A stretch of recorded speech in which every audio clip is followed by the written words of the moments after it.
16장입니다. 여기 16장 6절로 10절까지의 말씀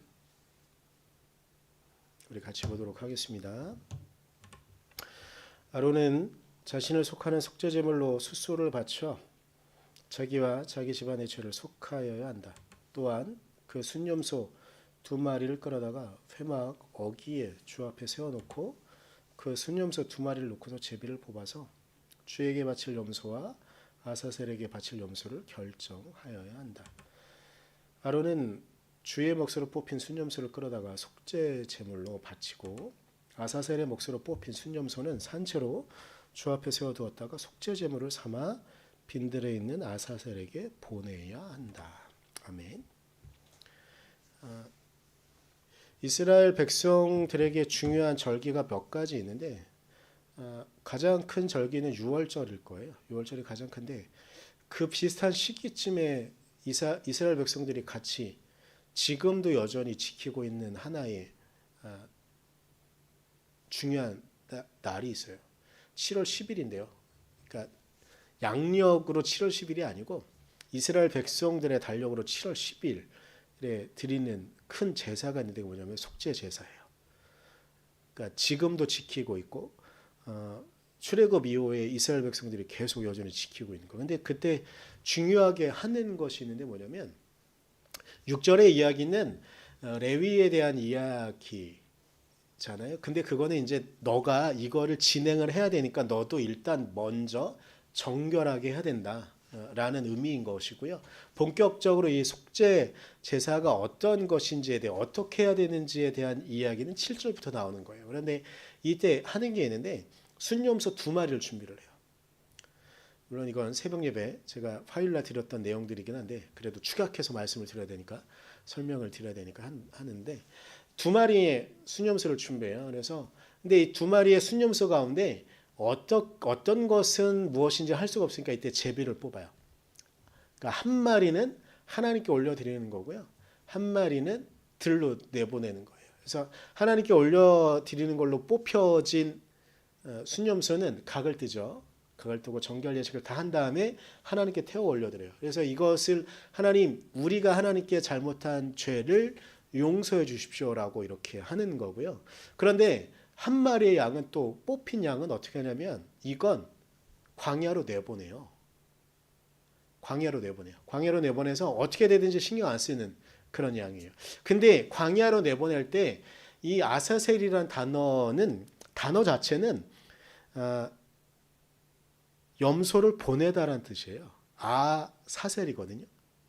그러니까 이게 두 개의 단어가 합쳐진 게 아사셀인데 그래서 광야로 보낸다라는 뜻을 갖고 있는 게 아사셀이에요. 그런데 이게 신기한 게 있는데 레위기 아사셀과 관련된 내용이 한 2번, 3번 정도 나오는데 이게 아사셀, 그러니까 원래는 아사셀이라는 단어 자체는 염소를 보내다인데 이게 시간이 지나고 그리고 이 속죄 제사를 드리는 이날의 행사가 점점점 변화되어지면서 의미가 확장되어지는 것이 정확히 모르겠는데 아사셀에게 보낸다로 번역이 다시 바뀌어져야 돼요. 아사셀에게 보낸다. 그러니까 원래 아사셀이란 단어 자체는 염소를 보낸다란 의미인데 이게 시간이 지나고 그리고 오늘 본문에도 보면 10절에도 보게 되면 아사셀에게 보낸다라고 되어져 있어요. 그래서 제가 이제 말씀드린 내용들이 8절에 나오는 거예요. 8절에 그 순염소 2마리를 놓고서 제비를 뽑아서 주에게 바칠 염소와 아사셀에게 바칠 염소. 여기도 이렇게 되어 있잖아요. 아사셀에게 바칠 염소라고 표현이 되어져 있어요. 그러니까 원래 단어의 의미는 염소를 보내다라는 뜻을 갖고 있는 이것이 아사셀에게 보낸다. 어떤 대상이 되어지는 것이죠. 그리고 어찌 보면 마치 하나님과 반대편에 있는 그 어떤 존재처럼 느껴지지요.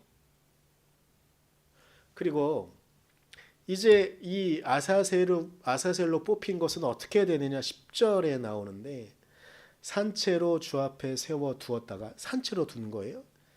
속죄 제물을 삼아 빈들에 있는 아사셀에게 보내야 한다라고 이야기해요.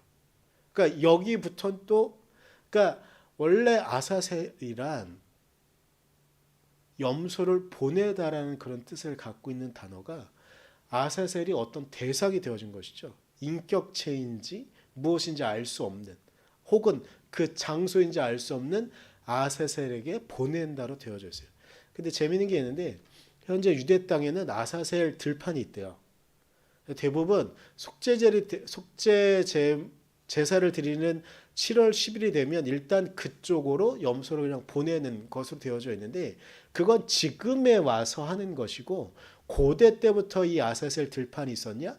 그건 확정되어지지 않아요. 알 수 없어요. 그리고 이 아사셀이라는 단어는 현대 유대인들에게는 그냥 그 되게 기분 상하는 일을 한 어떤 상대에게, 우리가 이제 육두문자를 쓰는 말들이 몇 가지 있잖아요. 뭐 강아지야 뭐 이렇게 하는 것처럼. 무슨 말인지 알죠? 그러니까 그렇게 이스라엘 백성들은 지금은 쓰고 있어요. 그냥 누군가 나에게 뭔가 기분 나쁘게 한 사람에게 아사셀 막 이렇게 하면 우리의 강아지야라는 비슷한 단어로 쓰여지는 단어로 일상적으로 많이 쓰여지고 있긴 해요. 현재는 그렇다고 하더라도 이 아사셀의 의도 자체는 이런 거죠. 우리가 저지른 죄를, 하나님께 저지른 죄는 우리가 무의식 가운데 혹은 의식하고 저지른 죄는 두 마리의 염소 가운데 하나는 하나님께 그렇게 올려드리면서 우리의 죄를 용서해 주십시오라고 이야기하는 거예요. 그렇게 고백하는 거예요. 그런데 우리가 모르겠는 존재에게도 했던 일들은 이제 광야로 내보내며 우리의 죄를 짊어지고 대신 가도록 하는 그러한 존재로 만들어 버린 것이죠. 그런데 이것을 이사야는요, 이스라엘 백성들의 심리, 그리고 이스라엘 백성들이 저지르고 있는 잘못을 온전하게 인식했다고 보는 것이 맞는 것 같은데, 왜 그렇게 말씀을 드리냐면 이사야 53장 6절에요. 이 땅에 오실 메시아는 이런 분이다라고 예언하는 그런 내용 가운데 이 아사셀의 의미를 새롭게 해석하면서 이제 염소가 아니라 양으로 대체하면서 이야기를 해요. 우리 모두는 양처럼 길을 잃고 각기 제 갈 길로 갔다는 거예요. 흩어졌으나 주님께서 우리 모두의 죄악을 그에게 지우셨다. 근데 이 이야기를 들으면 사람들은 떠올리는 하나의 존재 혹은 하나의 염소가 있어요.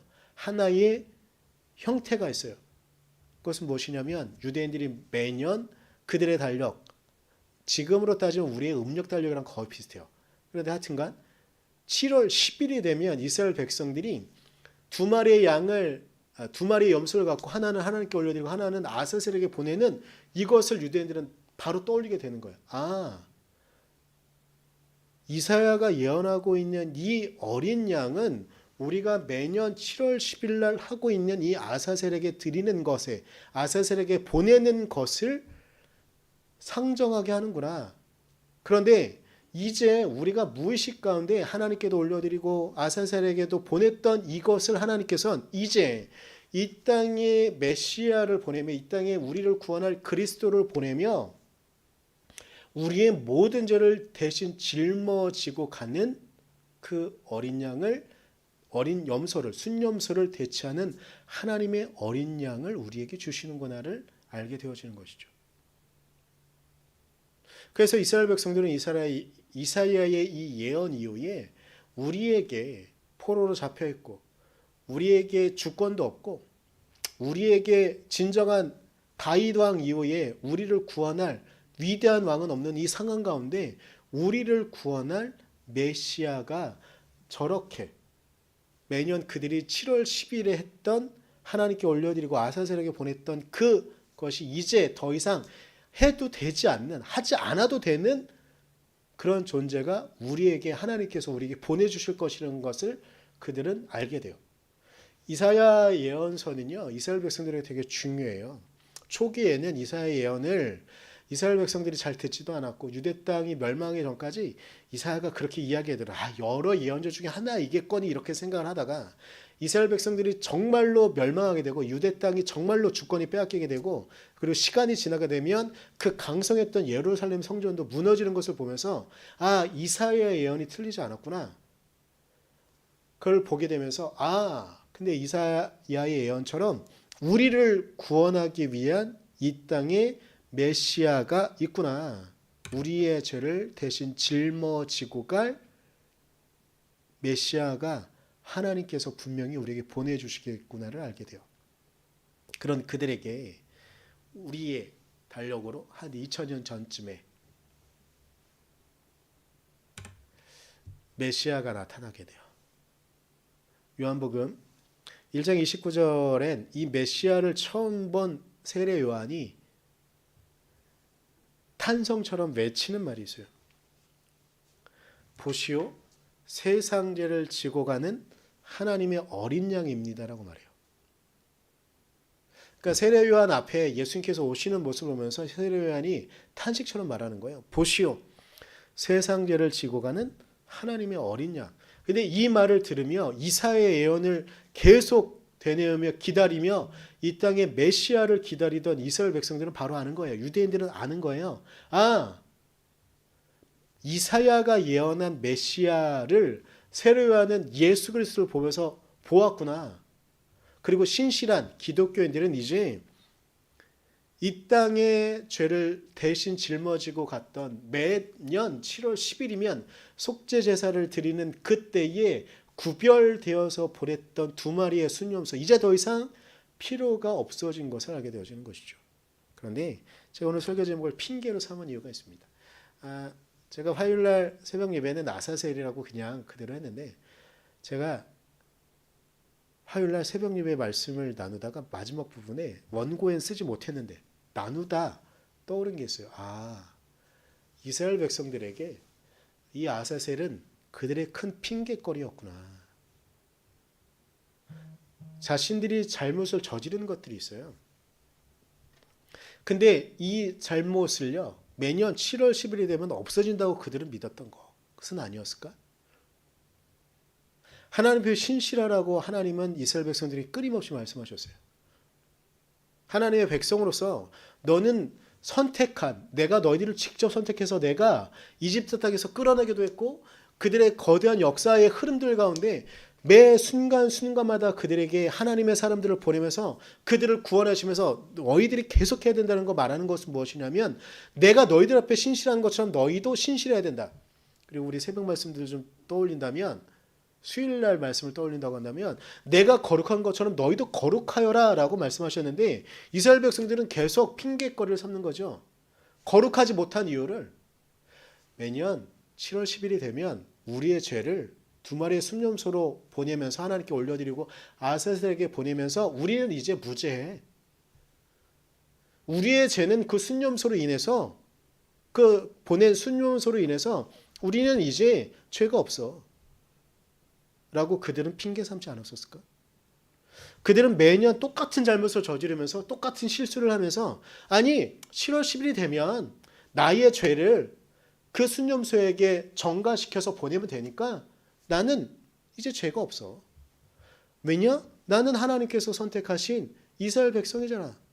나의 조상은 아브라함이고 이삭이고 야곱이야. 이렇게 생각하지 않았었을까요? 그래서 그들은 여전히 하나님의 말씀 앞에 신실하지 않고, 하나님의 말씀이, 이스라엘 백성들은 어찌 보면 전 세계에 하나님의 뜻을 짊어지고 가는 사람들은 이런 것이더라고 보여주고 드러내야 됐던 존재들이 오히려 하나님의 말씀을 원리하고 하나님 아닌 다른 우상들을 쫓아가고 하나님의 거룩을 쫓아내고 하나님의 거룩을 쫓아가고 하나님의 거룩을 자신들의 삶 가운데 드러내야 됐던 그들은 이제 그것과 전혀 상관없이 살아가면서 매년 10일이 되면 우리가 죄를 저질렀어요. 다음 날부터는 이제 정말 하나님께서 죄 짓지 말아야지.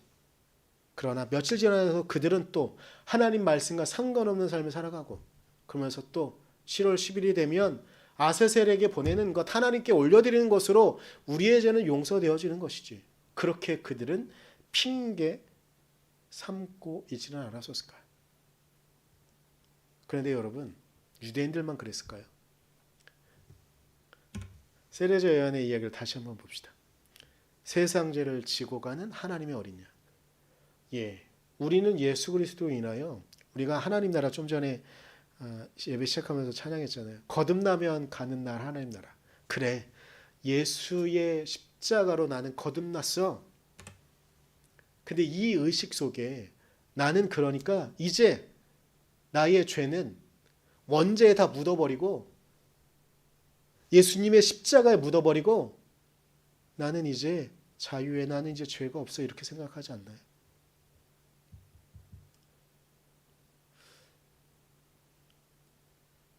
갑자기 사실은 이 말씀을 준비하다가 설교 처음 제목은 이거였어요. 내게 그런 핑계 대지 마. 김건모의 노래 가사였어요. 하나님께 우리는 계속 그런 핑계를 대고 있지 않나요? 이 가사 너무 잘 쓴 것 같아요. 입장 바꿔 생각을 해봐. 하나님의 입장에서 매년 7월 10일이 되면 아사셀에게 올릴 거 혹은 하나님께 자신에게 하나님께 올려드리는 거 이것만으로 우리의 모든 죄가 용서받습니다라고 생각한다면 하나님께서 이스라엘 백성들이 괘씸할까요? 아니면 이스라엘 백성들이 사랑스러울까요? 처음 7월 10일 날 속죄제사를 드리는 건 두 마리의 순염소를 세운 건 이스라엘 백성들에게 이제 너희들의 순수한 마음으로 하나님께 올려드려라. 너희들의 죄를 이렇게 고백해라로 시작되었을 이 이야기들이 시간이 지나면서 이것을 하니까 우리는 자유해. 이것을 하니까 우리는 하나님의 구원을 받는 약속을 받는 그러한 백성이야라고 그들 스스로 그렇게 잊지는 않았을까요? 우리는 하나님의 구원을 우리의 마음대로 우리의 핑계거리로 그래서 우리의 삶에 이런저런 핑계로 삼아가면서 나는 내가 하고 싶은 대로도 되는 거야 라고 생각하고 있지는 않은지 예수 그리스도의 그 십자가의 의미를 나의 방종에 나의 나태함에 나의 무관심함에 내 멋대로 살아가는 삶의 이유로 삼고 있지는 않는지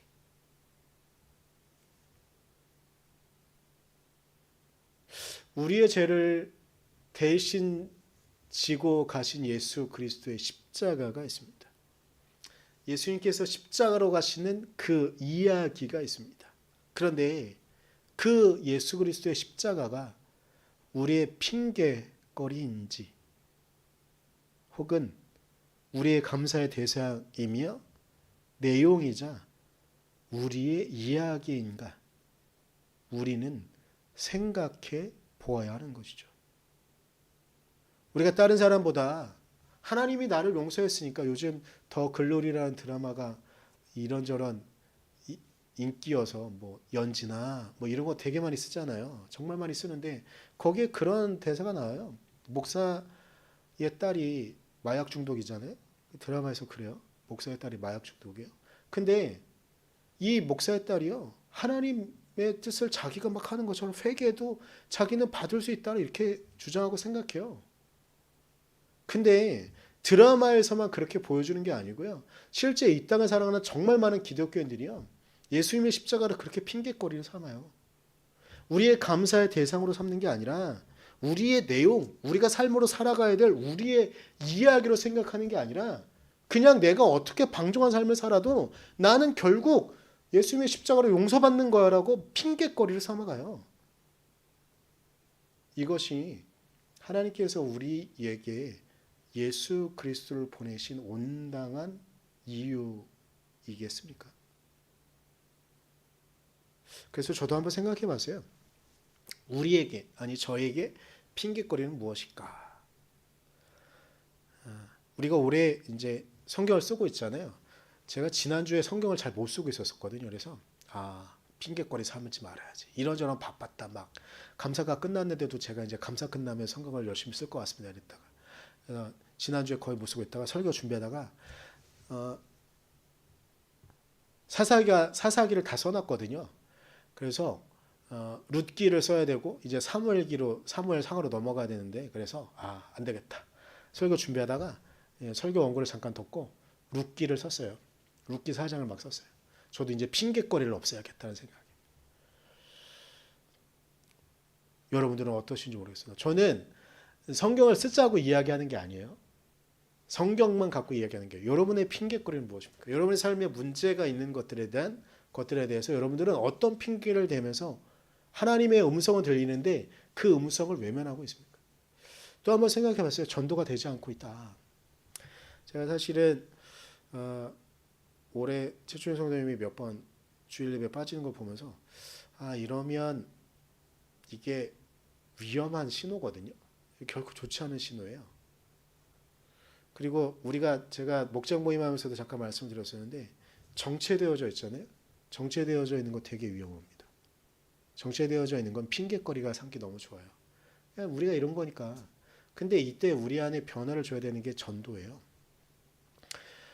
저도 제 주변에 누가 없다, 뭐 만날 사람이 없다 이렇게 하면서 저도 전도를 핑계대고 있는 것 같아요. 그래서 제가 설교 원고에다 그냥 그렇게 써놨어요. 제 제자 중에 하나 코로나가 끝나면 한번 와보겠습니다라고 말한 녀석이 있거든요. 그래서 코로나 거의 끝이잖아요. 그래서 내일이나 아니 오늘 오후나 내일쯤에 전화를 해야겠다라고 생각을 했어요. 핑계 대지 않으려고. 자, 이렇게 말하는 이유는 여러분도 사모님도 집사님도 찾아봐야 돼요. 여러분 정체되는 거 되게 위험해요. 근데 정체되는 게 왜 위험하냐면 이것보다 더 늦게 그러니까 서 있다가 앉잖아요. 앉으면 눕고 싶다 그러잖아요. 그게 인간의 심리예요. 우리는 약해서 그래요. 근데 이때 서 있을 때 서 있는 걸로 끝나지 않고 걸어가려고 뛰어보려고 노력하지 않으면 우리는 결국 눕게 되어져요. 우리의 핑계는 계속 그렇게 가는 거예요. 이거 괜찮아요. 아니요, 괜찮지 않아요. 이스라엘 백성들은 매년 7월 10일이 되면 그들의 큰 핑계거리가 생겼어요. 자신들의 잘못을 용서받을 수 있다라는 핑계거리로 그들의 나태함과 그들이 하나님 말씀을 쫓아가지 않는 것들, 그리고 그들이 적극적으로 죄에 참여하고 있고 적극적으로 죄를 저지르고 있는 것들을 7월 10일이 되면 용서받는다고 그들은 믿었어요. 아니요, 그렇지 않아요. 하나님께서 이스라엘 백성들에게 속죄제를 준 것은 너희들을 그럼에도 불구하고 너희를 사랑하는 나의 마음을 알라는 것이지 그들이 무지하다라고 말하는 것이 아니에요.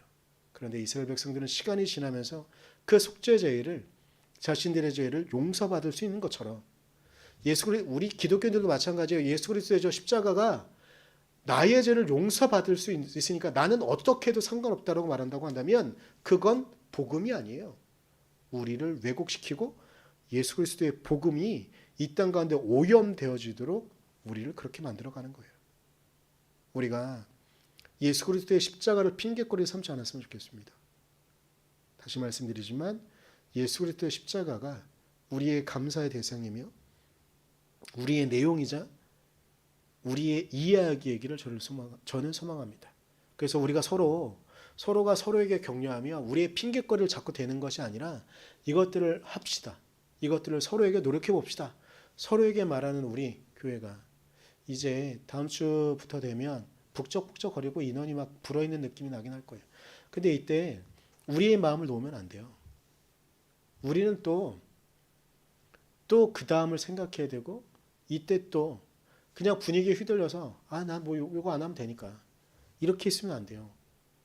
이때 우리는 또 어떻게 사람들을 만나야 되는가, 그리고 어떻게 또 예배를 드려야 되고 어떻게 우리는 성경을 읽고 어떻게 기도하며 나아가야 되는가, 이것들을 우리가 서로 격려하며 우리가 서로 더 나은 서 있다면 정말 걸어가고 뛰어갈 수 있는 체력을 키우기 위한 그 기간들이 되었으면 좋겠습니다. 우리 시간 기도하겠습니다. 우리가 기도할 때 하나님, 우리의 삶에 핑계거리를 자꾸 대고 있는 것들은 무엇입니까? 핑계 삼지 않고 예수 그리스도의 십자가를 핑계 삼지 않고 정말 그 십자가에 맞는 삶을 쫓아갈 수 있는 삶을 살아갈 수 있도록 우리를 이끌어 주십시오. 우리 이렇게 기도하고 제가 마무리 기도하고 축도로 예배 마치도록 하겠습니다. 기도하겠습니다.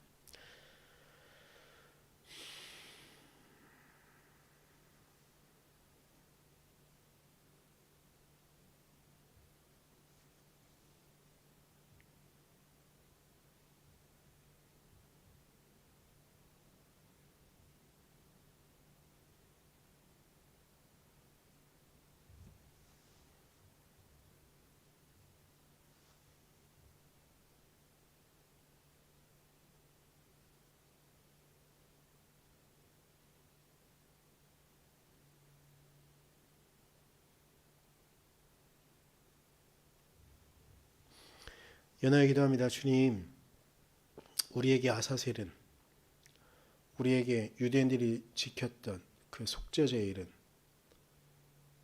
결국 그들이 그 아사셀을, 그 속죄제일을 핑계거리로 삼아 하나님 앞에 방종한 삶을, 나태한 삶을, 더 나아가 하나님께 적극적으로 죄를 저지르는 삶을 살았던 것처럼 우리도 예수 그리스도의 십자가를 그렇게 핑계거리로 삼고 있지는 않은지, 우리를 위하여 십자가에 달리신 예수 그리스도의 이야기가 그저 우리의 삶을 나태하게 살아갈 수 있는 근거로 삼거나 우리의 삶을 개선하지 못하고 있는 이야기의 이유로 삼고 있다고 한다면, 주님, 이제 우리의 마음을 거두어 정리하며 예수 그리스도의 십자가의 삶을 온전히 쫓아가는 삶을 살아갈 수 있도록, 예수 그리스도의 십자가가 우리의 핑계거리가 아니라 우리의 감사의 대상이며 우리의 내용이며 우리의 이야기가 될 수 있도록 하나님, 우리가 결단하게 하시고